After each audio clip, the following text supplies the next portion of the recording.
Is it possible to learn this power? Not from a Jedi.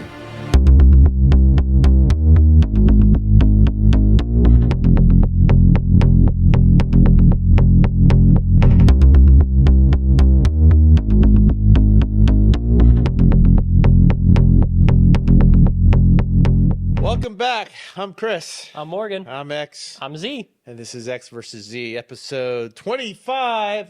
You have a most enormous calic in the history of time. There we go. That was awesome. We're going live. Guys, welcome back. We're doing Revenge of the Sith. It's the third of our Star Wars prequel trilogies as of the 9-part Star Wars series we're doing. And this is the 20th anniversary of Revenge of the Sith. Not perhaps, the best of the prequels. Oh, yeah, by a wide margin. And what makes it the best? Well, Where did they improve? Well, they improved in pacing, they improved in the editing, they improved in the directing, which was the big thing, in my opinion, that made it so much better than the others.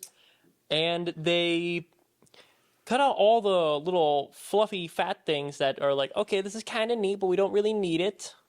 Yeah, this is a very lean movie. But it's got dense. It's dense. It's got some incredible action, and they get right to it with this one. There's no preamble, no boring dialogue or whatever.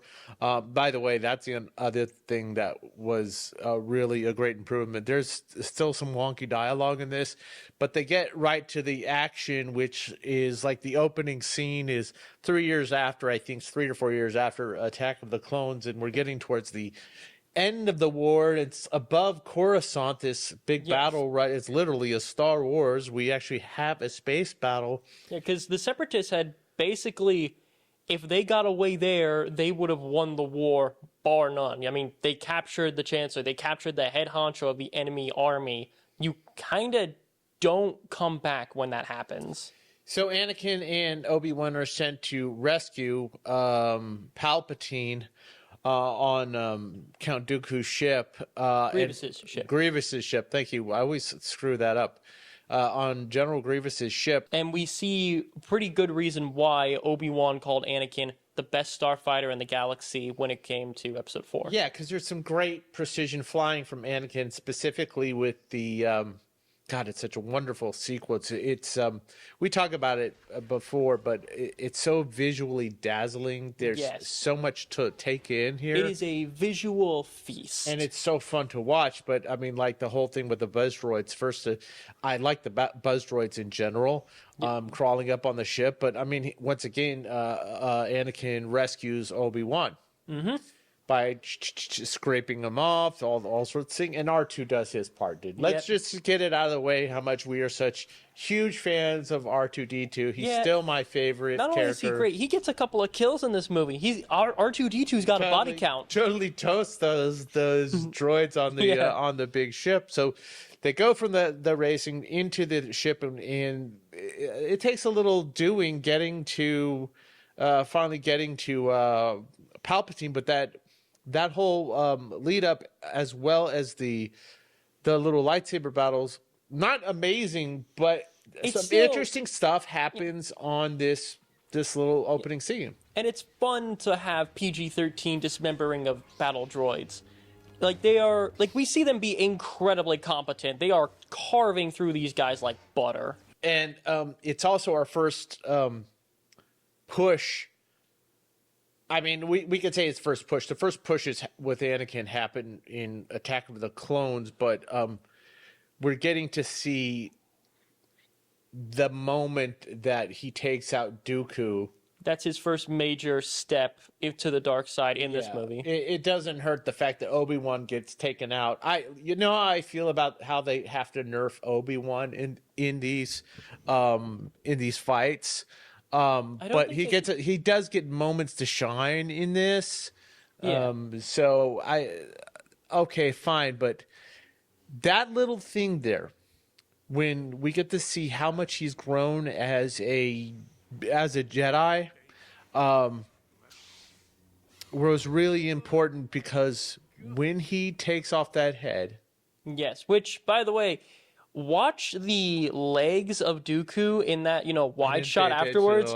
You can see it rolling, and it's, oh, is it brutal. But there's also a moment where Christopher Lee does some great acting with no dialogue, where when Palpatine basically tells Anakin to kill Dooku, Dooku has this look on his face of like, oh, I thought I was like the queen to Palpatine's king in this. I was just a pawn like everybody else. Yeah, and the other thing is like I didn't mention it before, I should have, but there's the whole the dynamic between Obi-Wan and Anakin is stronger. There's a little bit more respect on. There's a lot more equality. They're more contemporaries. You feel the jadedness of Anakin. He feels more seasoned. He's darker. He's more brooding in this, but it brought up an interesting point, which is the whole villain problem. We talk about it in the previous movies, but this one is really crystallized because any of these villains, and I'm not including Palpatine as the overarching villain. We talk about how underused Maul was in the first movie and how he could have been stretched to the 3 movies. Yep. But you could have said that about Dooku or Grievous. Yeah, and Grievous... Because none of them are given enough. Yeah, One film for each, basically. Yeah, and Grievous, not even a full film of him being like the main physical baddie. He's killed off like halfway through. And Grievous is kind of a punk in this movie, which I don't really like because my first introduction... You really think he's punk? He's a punk. He runs away and then he gets shot. And he has one kind of cool lightsaber fight. But in the 2003 Clone Wars show, Grievous is shown, his introduction is flattening a Padawan, fighting 4 Jedi Masters at the same time, killing 2 of them and putting the other 2 in critical condition. They made him a legitimate threat. He was scary, he was powerful, and he was competent. And then you have the new animated show, The Clone Wars, and where... what do they do with him there? He's a villain of the week who gets his butt kicked by teenagers. So it doesn't help him at all. Do they embellish on Dooku though, don't they, a little bit? Oh yeah, Dooku has plenty of moments to shine. He's way cooler.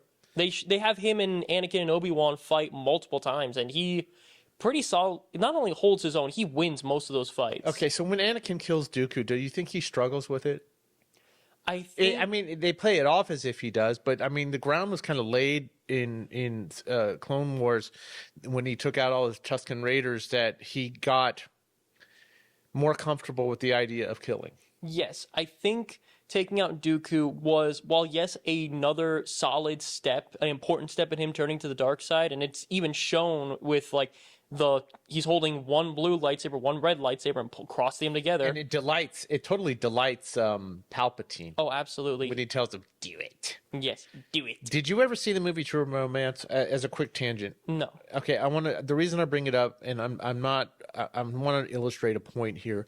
There is a scene, James Gandolfini, who was Tony Soprano, if you don't know who that is, but he talks about how much easier it becomes to kill after you do that first kill, that it's still hard the second time, you struggle with it, but it's a little bit more diluted. And that's what I want to point to here when it comes to Anakin, is like Palpatine gives him a justifiable reason to kill him, I think. Yeah. Also, Dooku being the one who cut off his arm and being one of the masterminds of the Clone Wars, I think it was a lot easier than killing, the Tusken Raiders, because this was someone who caused a lot of pain, and we don't see it in the movies, but we can tell because Anakin's got a scar and he's more seasoned that there's been a lot going on in this war. There's a lot of fighting and a lot of suffering. Okay, he does a boss job piloting his little craft, but also landing that big ass ship. Yes. That is a dazzling end to that first act. But let's talk about Anakin for a second. I really, really, and you just touched on it, Hayden Christensen is so much better as Anakin Skywalker. He's the Anakin Skywalker I wanted in Attack of the Clones, and maybe we needed the Attack of the Clones version of Anakin. But this version, the brooding, the ruggedness, the edge. It looks like he's actually contemplating the things and processing things that are being fed to him from Palpatine. Yeah, he's more wary and weary of a lot of people. And the dialogue is more serviceable. You brought that up, and I think you're totally right about it. The dialogue is not as cringy for the most part, and I think that is, again, to the movie's absolutely massive benefit. But they still could have gone through at least once more with someone who knows how to write actual romance. They could have, but don't you think it serves Anakin better when they give him less talking to do? Yes, when they just let Hayden Christensen sit there and act, he is so good. All right, so let's talk about Padme and Anakin. There's interesting stuff that happens between them that you feel the change. There's an actual rift. They actually have first of all, you find out she's pregnant. Yes. And that little moment there, after they've returned from the rescue of Palpatine, it's interesting because there's some really interesting directing choices that George Lucas makes in this movie, and I think he does his best job directing in Revenge of the Sith when they put Anakin in the shadow a lot more. Obviously, it seems like an obvious choice, but it does such a great job as serving the character. Obvious because it's very effective. It's obvious because it's a good idea. It's like, oh yes, it would be obvious that we have the killer in the horror movie constantly just out of frame and you're hidden in the corners, but that's because it's good. You do it because it's good. And it was really important to see Anakin say no to Padme. And the Republic has become the very evil we've been fighting to destroy. You're sounding like a separatist. This war represents a failure to listen. Now you're closer to the Chancellor than anyone. Please, ask him to stop the fighting and let diplomacy resume. Don't ask me to do that. Even though there's some consternation between them, I do believe the love story a little bit more. Yes. Despite the fact that there's this extremely cringy dialogue when they're admiring each other in that scene in their apartment where he goes, "You're so beautiful." It's only because I'm so in love. No, it's because I'm so in love with you. And it was just like, it was so Attack with the Clones vibes there. Yeah.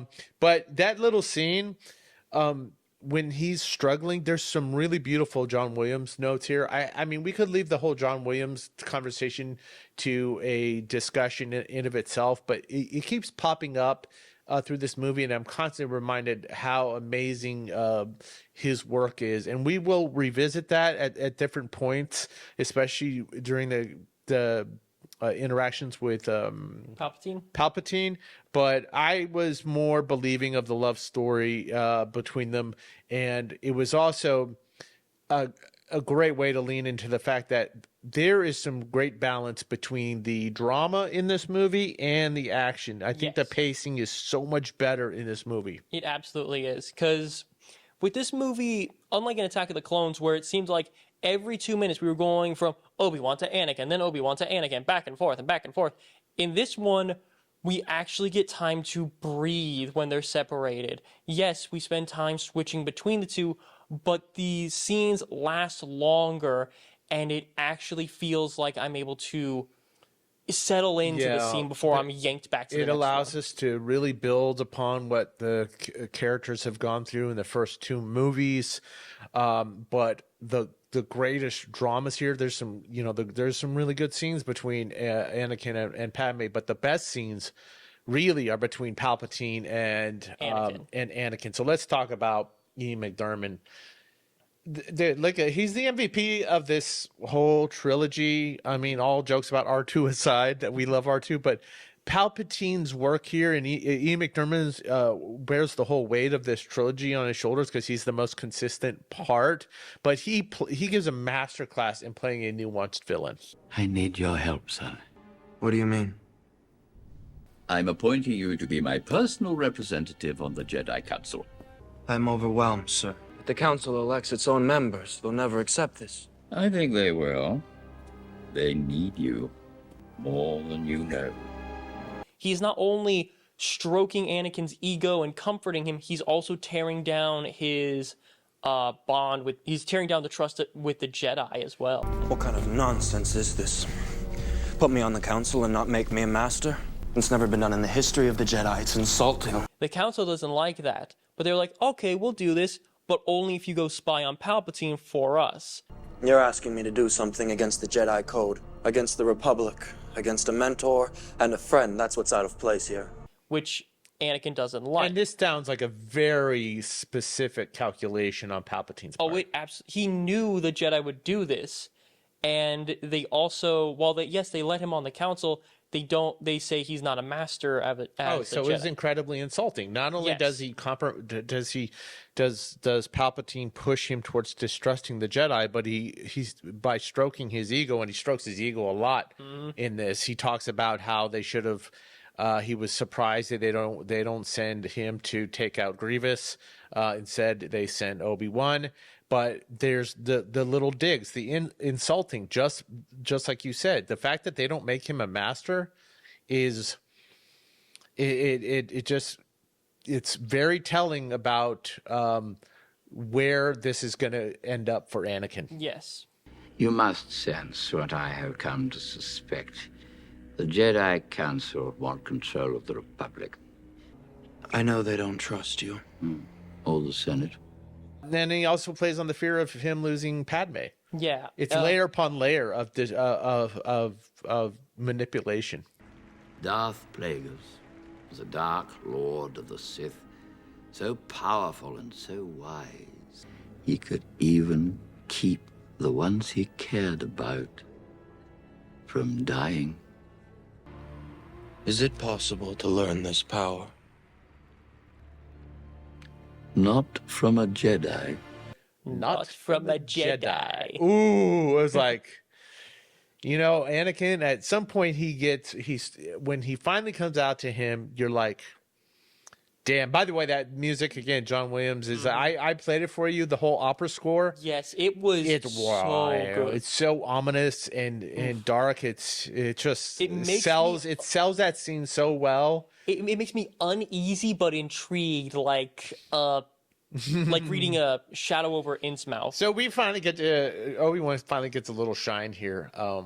He's the one chosen to go get Grievous, and I mean, yeah, it could have been Anakin, but it's a fun little chase scene between, Obi-Wan goes on that little lizard.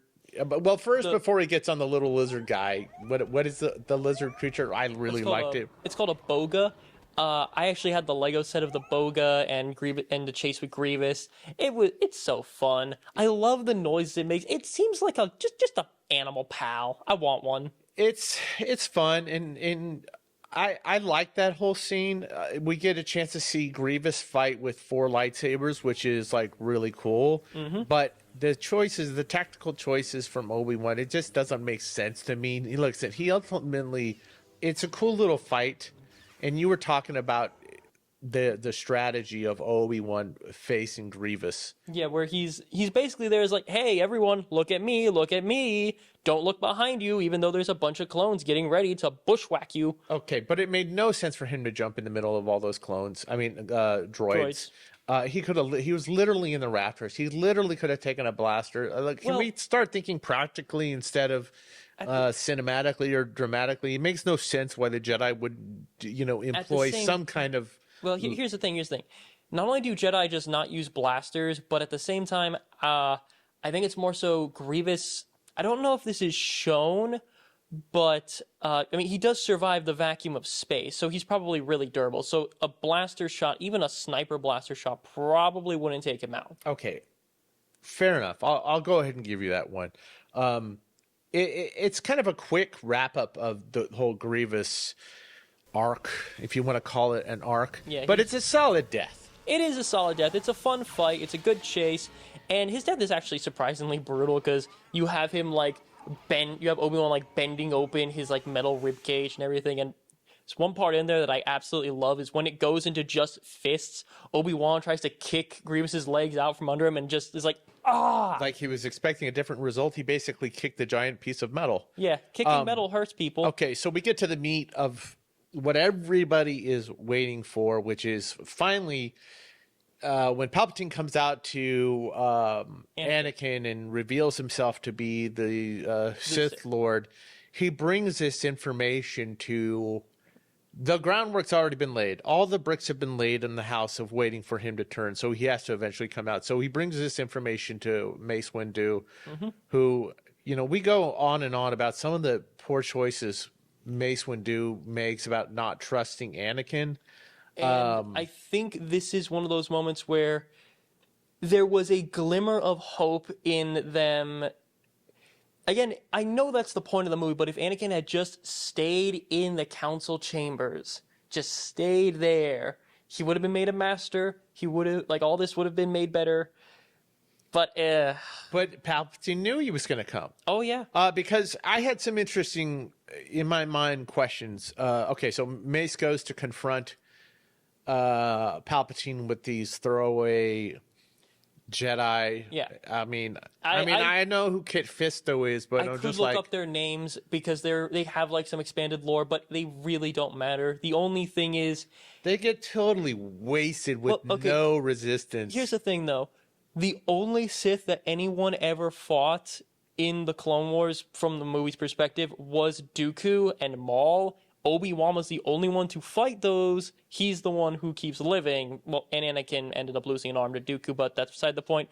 So none of them had any practice fighting a Sith for over 1,000 years. That's one reason why they sucked. Two, apparently when he did that shout, that was when he spins or whatever. Yeah, that's a stunner. It's like a force stun thing. It's really messes with them. And thirdly, the novelizations go more into detail with this, which is even for a Jedi, Sidious is moving ridiculously fast. All right, but the general audience doesn't have the luxury of knowing all those the backstory of that. But I mean, it was satisfied by some sound design and some cool movements and all that jazz. But really what precipitates this whole fall is there's a scene right before this when I think he's talking to Padme, Anakin, and the sun is literally setting on him, and it's a really great scene. Some more nice musical notes from John Williams, but he says, "I'm not the Jedi I should be," and Palpatine knows this because he's the one who laid the groundwork. I like that bit of self-reflection. It does show that his fall isn't just okay, I'm here, and then it's a straight drop. It is a gradual, teeter-totter, slowly going down. So does Palpatine know that Anakin's going to show up? Yes. At this point? Because it looks like I don't know how he can intentionally lose to Mace Windu. If he can beat Yoda, how come he can't beat Mace? Because the whole thing was like you said, it was intentional. It was a ploy. He knew he could easily, at any point, take Windu out with the Force because it's all in the lightning. It was pretty awesome. I mean, did he know he was going to get turned into a deformed monster? That part was not part of the plan. That was an accident. That was him underestimating Windu, but it's all in the lightning. When he's using the Force lightning on Windu, it's blue. But when he's going against Yoda, it's purple, which shows he's putting a lot more effort into it. That's one of those little details that only you and George Lucas and the hardcore people would notice. Yeah. So I'll give you points for that. That's cool. Watching Mace Windu get it from Luke, get his hand chopped off and then thrown off that balcony by Palpatine. That was some harsh shit right there, man. Yeah. It was inevitable, though. It absolutely was inevitable. It had to. And there was no going back. I mean, how do you come back from that? I mean, Anakin knew it. He says it. What have I done? Yeah. And I think that's also the reason why immediately afterwards, it's not even 5 minutes after Mace is dead, that they're like, okay, Order 66, and Anakin, you need to go and kill all the Jedi at the temple. Okay, let's talk about him. So he is, dubbed Darth Vader. And he goes into the temple. Don't you think there was a moment where he had some reservations about, you know what? I mean, he wastes hundreds, if not I mean, thousands is probably pushing it, but let's say hundreds, dozens, if not hundreds of Jedi, or Padawans at least. Well, there's also that other carrot that Sidious puts in front of, which is, once you do this, you will be strong enough in the Force to save Padme. So it's a double whammy there. Also, like I said, it's right after, so he doesn't really have time to sit there and think. The only time we see Anakin get a moment to actually think about what he did was on Mustafar right before Padme arrives. And you also said in that hologram there, and I didn't really pay attention to this, when he's choking out one. He's choking out one Jedi while lightsaber fighting another. That just, as a result of his he's strength growing because of his turn to the dark side. He's so far above them, but we should probably talk a little bit about Order 66 itself. Okay, let's talk about Order 66. The music for that is beautiful. It's very sad. And I know a lot of extra stuff. It's also a stroke of genius that he would go back 10 years, you know, when these, or 13, 15 years, when these clone troopers were being designed, and intentionally knowing at some point he was going to have them turn on the Jedi. Whoa, yes. Bro. But that was a great scene, watching all the clone troopers suddenly pivot. Yes, and the thing for me is there's a lot of extra lore for these Jedi that I really like. For instance, Ki-Adi-Mundi was apparently kind of a jerk to the clones, so they're like, yeah, we don't really have a problem with this. I never liked Ki-Adi-Mundi. I didn't like him as an action figure. I didn't like him as a character. Yeah. But the reason why they just unload on the lady on Felucia, Aayla Secure is her name, is because she was really, really nice to the clones. Like, she treated them like their own individual people and everything. I like that little planet with all the flora, too. It was pretty awesome. And so that's why they unloaded on her like that, because they wanted to make sure she was dead as fast as possible so she wouldn't suffer. And then you have Plo Koon, who in the... Again, this is the last little bit I'm going to go on here, but in the Clone Wars TV series, the newer one, there's a section near the start of the show where where the clones are talking to him. It's like, hey, don't worry about us. We're expendable. Plo Koon says, not to me. He cares about these guys, and they turn on him, and it breaks my heart even more. The more I learn about the Jedi and the Clone Wars, the more painful Order 66 is. But general audiences don't have that luxury. But what they do have the luxury of seeing is, I love this scene, was when, you know, Anakin comes back to Padme, and basically she can see something's changed in him, and she starts breaking down. And we could talk all day about how he's already Vader because he kills Mace Windu, or he kills all the Padawans. But in my mind, he really formally turns when he turns on Padme, on Mustafar. Yes. When he chokes her out. Oh, absolutely. And the thing that kind of kills me about... One thing I don't like about this movie is, you just mentioned her, is Padme. She's kind of shoved to the sidelines a lot. She is shoved to the sidelines, but I also think it's probably some of the best acting in this series from Natalie Portman. So, I mean, that probably is a convention of what Lucas has to do in terms of what he has to accomplish in this movie. He has to push Anakin to the dark side. He has to show the breakdown of their relationship, and he has to show the getting closer to Sidious, or Palpatine, as it were. So finally, where we get to the crust of why everybody showed up for this trilogy, specifically me, from my own personal standpoint, when I saw A New Hope, knowing that Vader and Obi-Wan had history. I wanted to see them in their primes going at each other, and we get the greatest lightsaber battle in Star Wars, in all of Star Wars, on the battle of on the fight on Mustafar, which, by the way, Mustafar, great. I just love Mustafar. It's such a cool planet. Let's talk about what makes this battle scene great. Well, it's a multitude of things. It's not only the choreography itself is just really, really good. Yes, it's not super realistic, but to be entirely honest, I think it makes up for it in the sheer speed and ferocity and style. There are some moments that, yeah, I don't see why you would, grab their arm, bring it around behind you, and parry like that.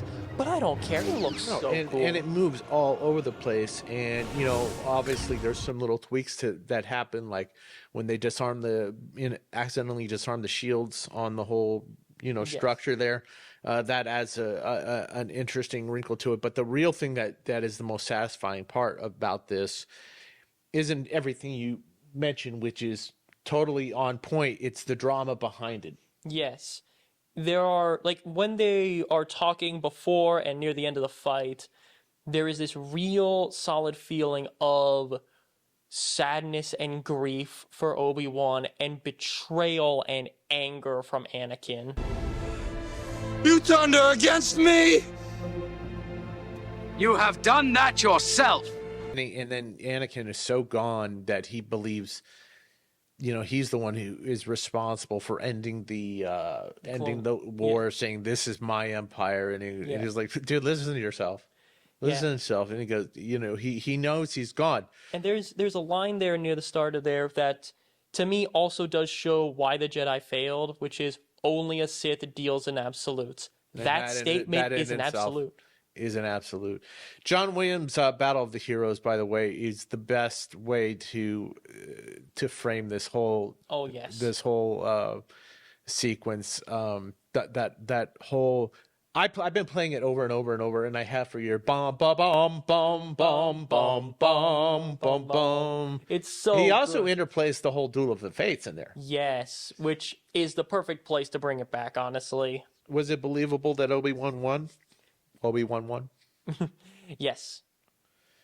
You do believe it? I do believe it. Even though he's not the better the thing is, swordsman. He's not the better swordsman, and he's not as powerful as Anakin, but he has one thing that Anakin doesn't. He has not necessarily a calm mind, but he's not as arrogant. And that's the flaw of all the Sith, arrogance. When Maul had him hanging in that reactor shaft or whatever it was, Maul could have easily just taken him out, but he played with his food. Anakin, it was pretty much the same thing of, hey, I'm not going to say if he really wanted to, because he was trying to kill Obi-Wan, but instead of thinking about it in a logical way, he was like, no, I'm going to beat you like you beat Maul. Okay, should Obi-Wan have tried to save Anakin one last time? I feel like there was a brief split second after right before Anakin catches fire, where he's saying, It was said that you would destroy the Sith, not join them! There's this brief moment where you can see on Anakin's face of just doubt, like maybe. But as soon as that happens, that's when he gets lit on fire. All right. In between this whole fight, we're also being cut back and forth between this fight and the Yoda versus Palpatine, which is a cool fight, but I don't know. I don't want to speak for you, but for me, it kind of broke up the rhythm of the main saber fight, and I would have preferred to stay with the saber. You can't. People want to see Obi-Wan fight Palpatine, even if he did lose. They want to see Yoda fight Palpatine. Yoda, thank you. Yoda fight Palpatine. While I agree, yes, it is a fight we kind of, everyone wanted to see let's see the two real masters go at it. At the same time, I'm just thinking, get us back to the main fight. Get back to the one that I actually care about. All right, let me ask you some important questions. Was Palpatine disappointed in Anakin losing? Oh, absolutely. And why? Because when Anakin lost that fight on Mustafar, he lost so much of his potential for power when it came to the Force, because the Force can't be channeled through, or it either can't be channeled through, or it's really, really hard to channel it through machinery. Was there a better way to keep him alive? Yes, there was actually designs. I think Vader found them in one of the novels, where he found these designs of a suit that would have made him way more agile, way more comfortable, would have basically put him not right back at his peak, but really, really close to his peak. But Palpatine said, no, the suit Vader was in was specifically designed to be uncomfortable. It was ill-fitting in places, certain parts of it pinched him, his artificial skin constantly itched, the breathing apparatus made it hard for him to sleep. So you intentionally tortured him? Intentionally. And he built fail-safes. That's kind of effed up. Yeah, he built fail-safes in it as well, because the material the suit was made out of was a wonderful conductor for force lightning. Oh, that's effed up. I'll say this. That all that stuff was very satisfying. The turn, I didn't care for the thing when he said no. I don't know if Palpatine was directly responsible for killing Padme because it was a convenient way for her to die. He could definitely blame it on Anakin when he force choked her. But I thought the way Padme died, which is, from basically a broken heart. Yeah, I mean, there are a couple of fan theories that, Sidious was like draining the life from Padme and putting it into Anakin, or Anakin was subconsciously doing that. And but fan theories are just excuses for lazy writing. Would you agree with that? I 100% agree there. And while I'll also want to piggyback on something you said as well about how you didn't like how the first like real Vader thing was no.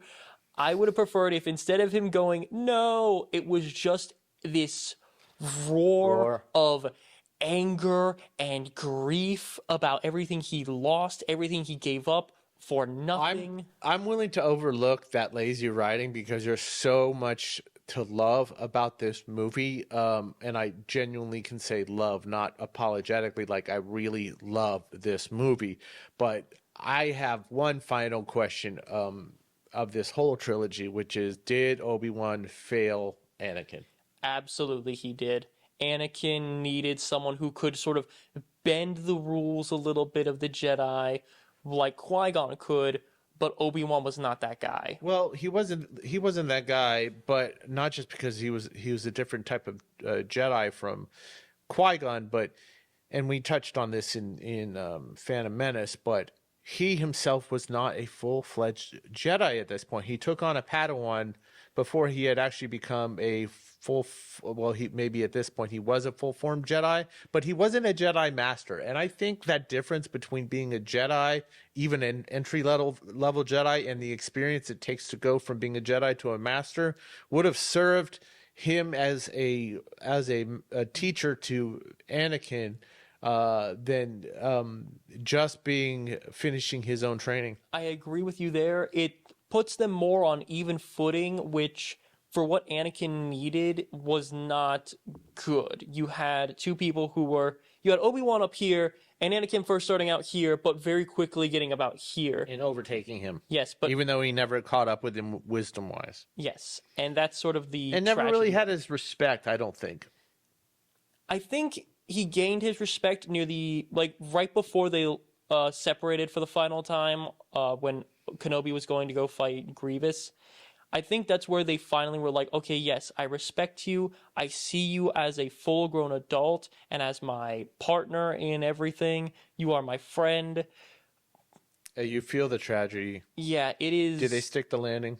Absolutely. Much like the ship at the beginning of the movie, it was a little bumpy at times, but they absolutely stuck the landing with this movie. I believe they did too. I think we're kind of debating on whether or not this is a good or very good movie, and is it a great movie?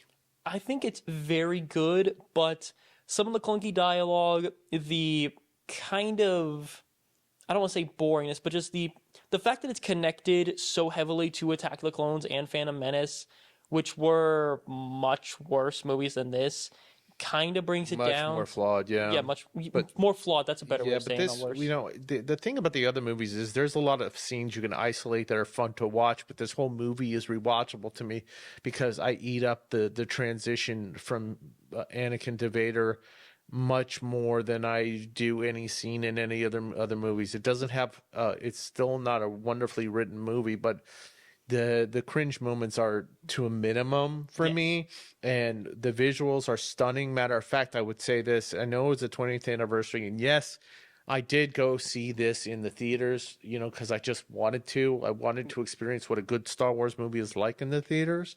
I'm looking at you, Disney. But I'm going to have to say, man, I like this on Blu-ray. We saw the streaming from Disney Plus. which I'm sorry I'm giving my money to Disney Plus right now, but I'm doing a little light speed skipping, so to speak, through the different streaming services. But I'll say this: it looks amazing on my TV. I enjoyed it so much more watching it in the comfort of my home on my screen, because I believe at home viewing on an excellent TV, really good TV, really lends itself to how great this movie is. It's definitely the best of the three. By a wide margin. Does it deserve to be mentioned with the original trilogy? Absolutely. I think it's on par with the original trilogy in terms of storytelling and quality. And I think that George Lucas did these characters justice and gave fans what they really wanted, which was a incredible battle between Obi Wan and Anakin, and it was a deeply satisfying end to this trilogy. Yes. Guys, I think that's going to do it for Revenge of the Sith. Episode 25 is in the books, and guess what's up next, Morgan? A New Hope. Woohoo! The original Star Wars, before it was even called A New Hope, which I saw in the theaters as a kid. So looking forward to that one. Guys, thank you for joining us for Revenge of the Sith, and thank you for joining us for X versus Z. May the Force be with you. Always.